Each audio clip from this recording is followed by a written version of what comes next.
Salut Yves. Salut Denis. Ça va? Ça va bien. On y va. Alors aujourd'hui, l'objectif, c'est d'expliquer le pourquoi du comment de la constitution de transition. Donc c'est ce qui va être expliqué sur cette vidéo. Comment l'idée est venue et a germé sur le groupe de réflexion auquel tu as participé. Qu'est-ce qui a inspiré donc ce groupe et l'existence officielle donc du Phénix, la mise en ligne sur les réseaux sociaux et la communication qui a été faite jusqu'à présent.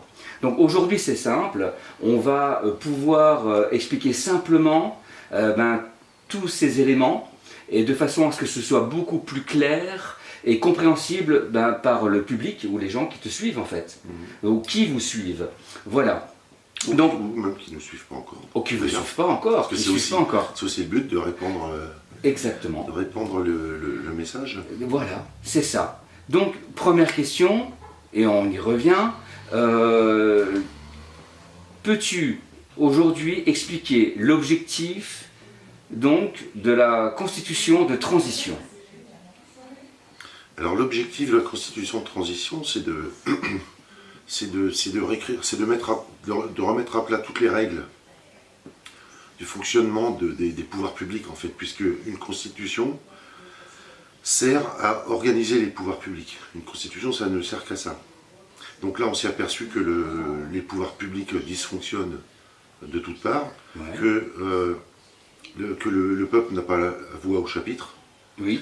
Donc nous, on a, de par nos réflexions justement, on a fait en sorte de produire un outil et de proposer à l'ensemble des Français un outil qui va nous permettre de réorganiser les pouvoirs publics en mettant, en mettant l'être humain et le peuple à la place centrale. D'accord. C'est-à-dire que là, ce ne sera plus les représentants ou des représentants autoproclamés qui organiseront les pouvoirs publics, mais c'est l'ensemble du peuple qui se concertera pour organiser les pouvoirs publics. D'accord. Donc ça change complètement la donne. D'accord.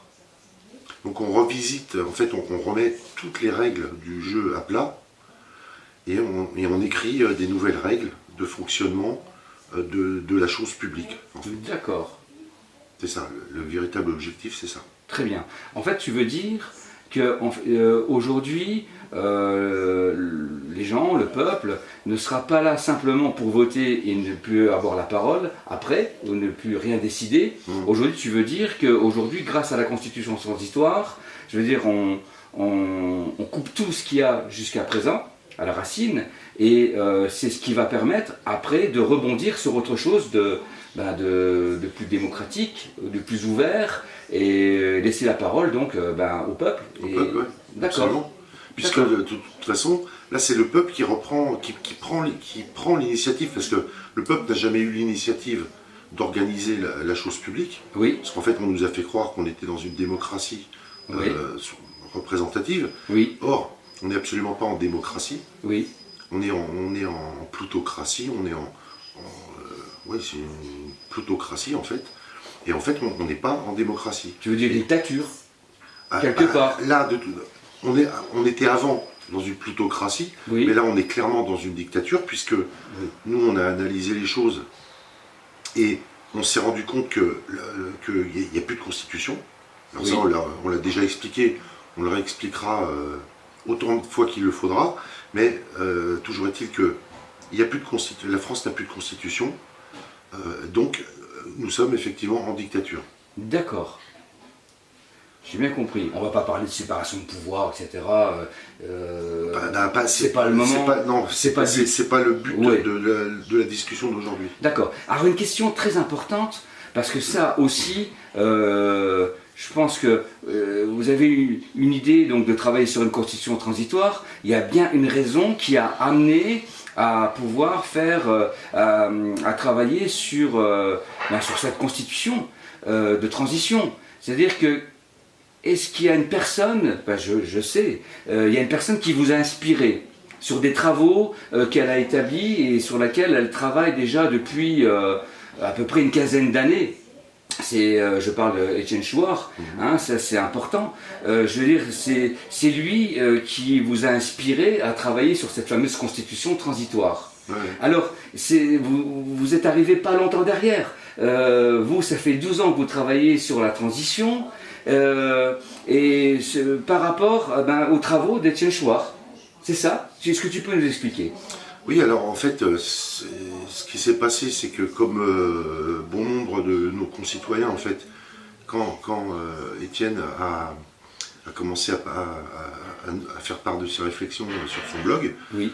en fait, bon, il y a plein de gens qui se sont greffés sur son travail, Ouais. et nous, on en a fait partie. D'accord.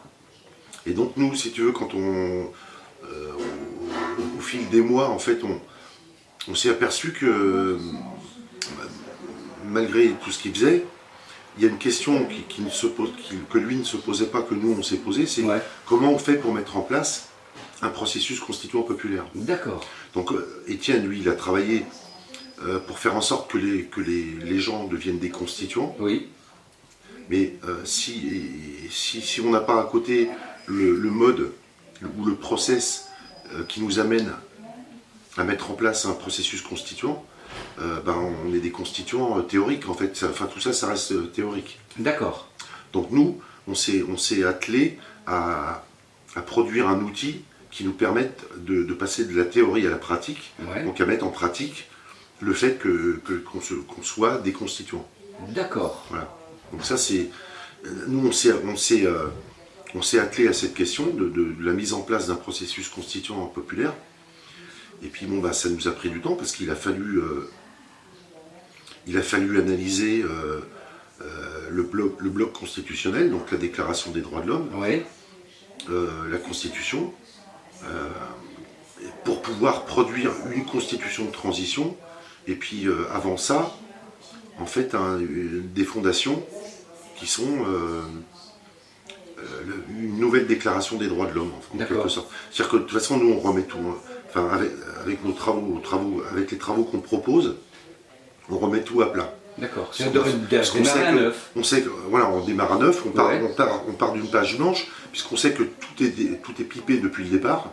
Oui. Donc on a tout refondé pour pouvoir construire un nouvel édifice en fait. D'accord. D'accord. C'est super. Par contre, une question qui est importante aussi, le phénix français. Pourquoi phénix français? C'est là où il faut donner peut-être des explications à ce sujet. Pourquoi ce nom français, pourquoi? Est-ce que tu peux expliquer ça? C'est très simple en fait. Le phénix, c'est un symbole qui représente la Renaissance. Oui. Qui représente... et avant la Renaissance, en fait, il y a une purification par le feu. Oui. Et à partir du feu, une fois que c'est purifié, le phénix renaît des cendres ou même des braises. Mais voilà, donc c'est après la purification, la Renaissance. D'accord. Donc c'est un symbole qui n'a rien qui n'a aucun rapport avec quelques sectes ou quelques mouvements sectaires que ce soit. C'est juste un animal mythique qui représente la Renaissance. Ouais, il représente la force. Et donc là, en l'occurrence, la Renaissance de la France et de son peuple, qui là sont complètement laminés. Oui. Et donc là, l'objectif, c'est de faire renaître la France de ses cendres, en fait. D'accord. Ni plus ni moins. D'accord. Donc en fait, c'était simplement le symbole que ça représentait, ou que ça représente, et par rapport à la France, qui dans le monde aujourd'hui, la France représente quand même, en termes de révolution, je vais dire, le pays qui a amené, donc entre guillemets, je vais dire, les républiques dans le monde. C'est grâce un petit peu à la France, ça? C'est peut-être pour ça aussi ce symbole? Oui, c'est grâce à la France, mais surtout le rôle de la France dans le monde, c'est surtout un rôle philosophique avec une pensée humaniste. D'accord. En fait, c'est ça, c'est grâce à ça que la France a rayonné. D'accord. C'est grâce à toute la philosophie et la pensée humaniste, en fait. D'accord. Donc j'ai bien compris. J'espère que, que l'explication est claire. J'ai une petite question encore, et ce sera la dernière pour ce sujet. L'existence officielle donc, du document, la constitution de transition, est-ce que tu peux nous en dire plus? Est-ce que ça date d'hier, d'il y a quelques jours, parce qu'a priori, elle a été mise en ligne déjà il y a un petit moment, et on n'entend pas plus parler que ça, et ça n'a pas fait plus d'écho que ça. Est-ce que tu peux nous en dire plus? Alors, donc pour rédiger la constitution de transition et la déclaration des droits et des devoirs et des responsabilités des êtres humains qui est le préalable à la constitution de transition, qui est le préalable indissociable de la constitution de transition, ça nous a pris une douzaine d'années. Oui. Et donc la constitution de transition a été mise en ligne le 12 février 2018. Donc elle a été envoyée dans l'espace en quelque sorte. Elle a été mise à la disposition de tout le monde le 12 février 2018. Donc ça fait maintenant plus d'1 an. D'accord. Or il se fait que comme on avait très peu de moyens, que ce soit des moyens humains ou des moyens techniques, financiers, le démarrage a été difficile, donc il a fallu que ça prenne son temps pour se diffuser. Donc ça a été diffusé sur les réseaux sociaux.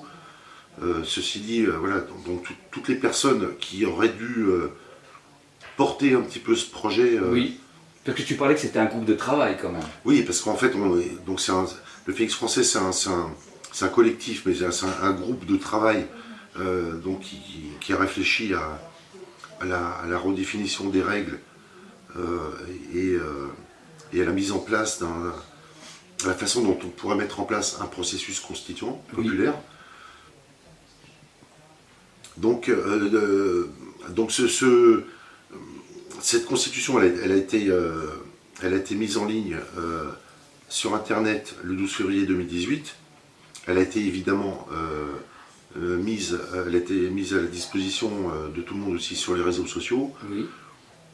Donc, mais en gros, on n'a pas été aidé en fait. On l'a transmise à pas mal de personnalités qui sont un petit peu connues. Oui. On n'a eu aucune réponse. D'accord. On a été sollicité par personne pour pouvoir ne serait-ce que débattre de ce qu'il y avait dans la constitution de transition, même sur des contradictions qui pouvaient, des articles qui pouvaient déranger certaines personnes.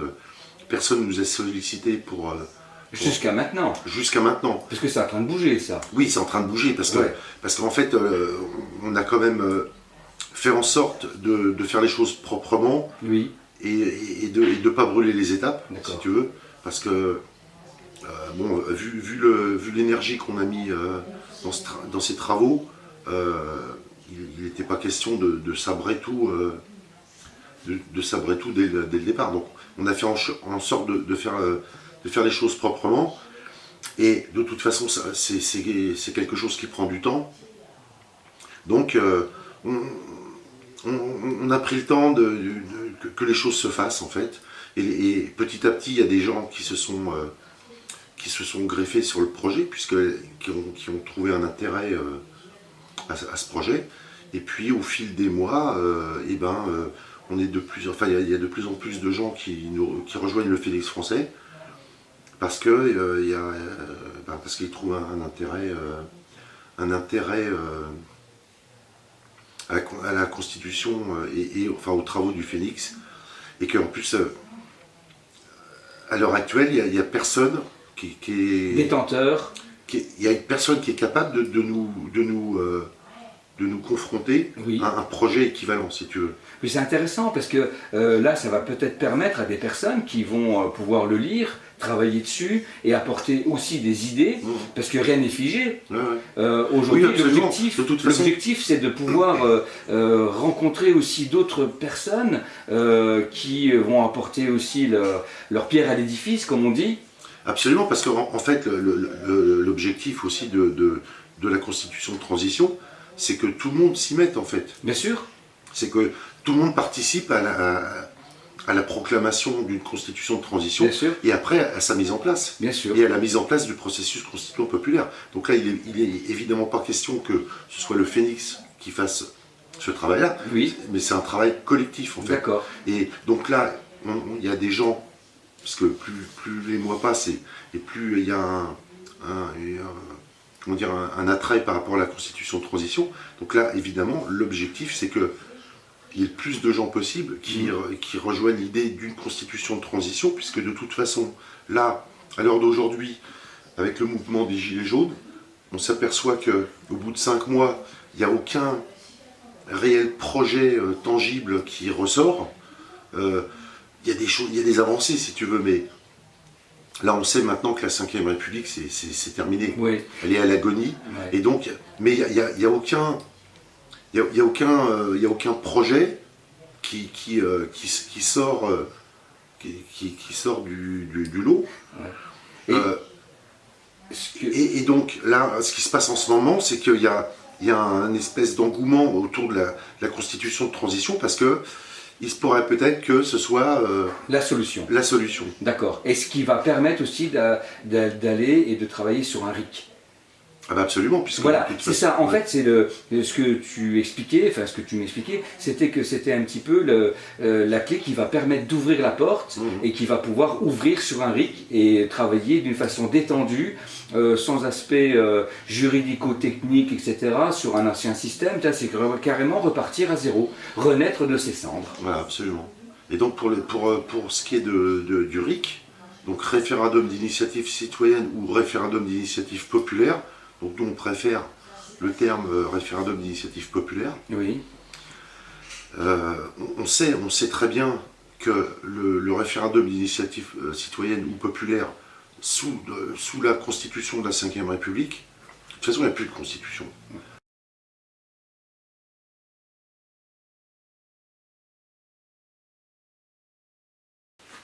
Alors venons-en. Parlons du RIC. Si tu veux bien, mon shérif. Bien sûr, D'accord. je le veux, je le souhaite. J'aurais une seule question. Pourquoi le RIC et à quoi sert le RIC? Est-ce que tu peux nous en dire plus? Voilà. Alors, tout à fait. Donc, pourquoi le RIC? Le RIC, ça veut dire référendum d'initiative citoyenne. C'est-à-dire que c'est un référendum qui est à l'initiative des citoyens. Oui. Alors, nous, au sein du Phénix français, on préfère parler du référendum d'initiative populaire Oui. plutôt que de citoyens. Ça, on aura peut-être l'occasion d'en reparler dans d'autres vidéos. Mais toujours est-il que le référendum d'initiative citoyenne, si on veut parler du RIC, c'est des référendums qui sont institués à l'initiative des citoyens et non pas à l'initiative du pouvoir exécutif tel que c'est instauré dans la Constitution de la Ve République. Et donc là, ça permet au peuple, à son initiative, de répondre par oui ou par non, de s'exprimer en fait sur des enjeux d'intérêt public. Donc c'est tout l'intérêt et c'est toute l'importance du référendum d'initiative populaire ou citoyenne. D'accord. Voilà. Ça c'est pourquoi le RIC. Donc ce que tu veux dire, c'est que ça devrait être nos représentants qui devraient demander systématiquement l'avis du peuple. Alors tout à fait, puisque normalement les représentants devraient systématiquement, dans la mesure où ils sont nos représentants, ils devraient systématiquement, par exemple s'ils prévoient d'écrire une loi ou de signer un traité, ils devraient, normalement dans une démocratie digne de ce nom, ils devraient systématiquement demander l'avis du peuple pour toutes les décisions qu'ils prennent. D'accord, les décisions importantes. Non, toutes les décisions, et après toutes les décisions qu'ils prennent sur des enjeux majeurs qui concernent l'avenir de la nation, Oui. ils devraient systématiquement consulter le peuple, par exemple sur le nucléaire, sur la peine de mort, sur le glyphosate, sur sur l'Europe, enfin sur tous les enjeux majeurs, sur toutes C'est les ça. orientations politiques qui déterminent l'avenir de la nation. Ouais. Le peuple devrait être systématiquement consulté. D'accord. Or, on sait très bien que sous la Ve République et sous toutes les républiques, en fait, ça n'a jamais été le cas. D'accord. Donc l'importance du RIC, c'est que tous les enjeux qui concernent la nation soient à l'initiative. Non, c'est pas tout à fait ça. Donc tous les enjeux. Tu demandes au peuple d'être consulté, enfin Non, parce que consultation du peuple. référendum d'initiative citoyenne, en fait, Oui. c'est des référendums qui sont initiés par le peuple. Ok.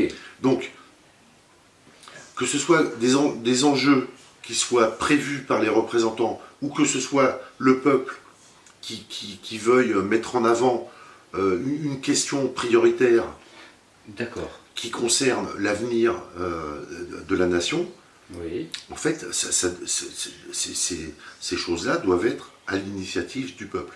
Et si elles ne sont pas à l'initiative du peuple, le peuple doit être systématiquement consulté. D'accord. Si je comprends bien, en fait, la constitution transitoire, au départ, c'est la fameuse clé qui permet donc de pouvoir aboutir à un RIC sans avoir de problèmes techniques ou juridico-techniques, comme on l'évoquait tout à l'heure. C'est-à-dire que grâce à la constitution transitoire, je veux dire, le RIC aujourd'hui permettrait donc au peuple d'être consulté régulièrement sur des aspects importants, hein, sur des décisions importantes de la nation. C'est ça. De toute façon, la constitution transitoire instaure le RIC dans son article 1. Par nature. Par nature, parce que puisque la constitution transitoire va permettre la mise en place d'un processus constituant populaire, Oui. le référendum d'initiative populaire, alors nous on l'a appelé comme ça dans la Oui. constitution transitoire, le référendum d'initiative populaire